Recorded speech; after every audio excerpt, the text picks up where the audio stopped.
I actually first became aware of Damian. It was January of his junior year, and me and my assistant were watching him play. And we were watching him, and I looked at him, my assistant said, we can't get him. He's too good.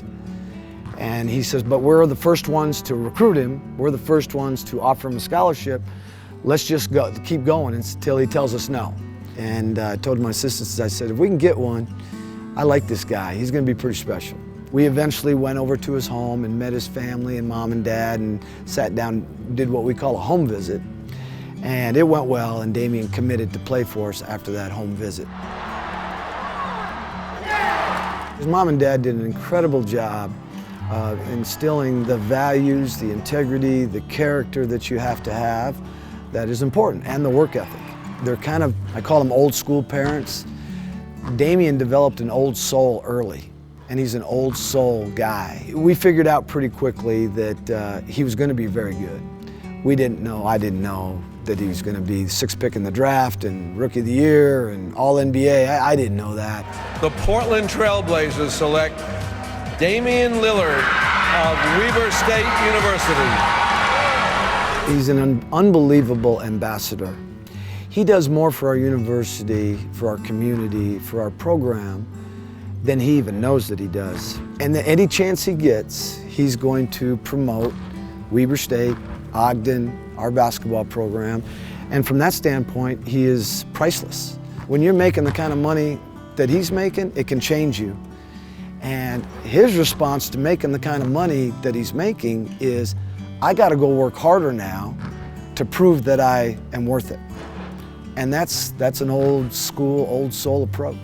I told his mom and his dad, if he comes here, he is going to walk out of here with a degree. When he left here and went into the NBA, and he was some credit short of getting his degree, his mom and I had conversations. She would call me, and she'd say, Coach, remember what you promised me, that you would help him get his degree? Well, we don't have it yet, so we got to go to work. And I would say, well, Gina, he's doing okay, all right?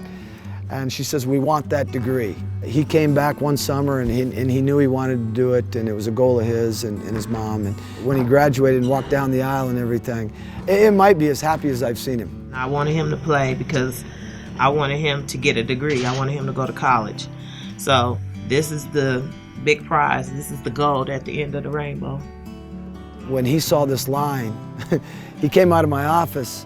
It was walked into the hallway, and he looked at the line and he was like, holy smokes. He says, this is so cool. And he sat there for an hour and a half and did it and loved it. It's who he is. He wants to continue to give back and do as much as he can for the community and for Weber State, and that's what makes him special. He knows Weber State basketball wouldn't be where it is today without the past players.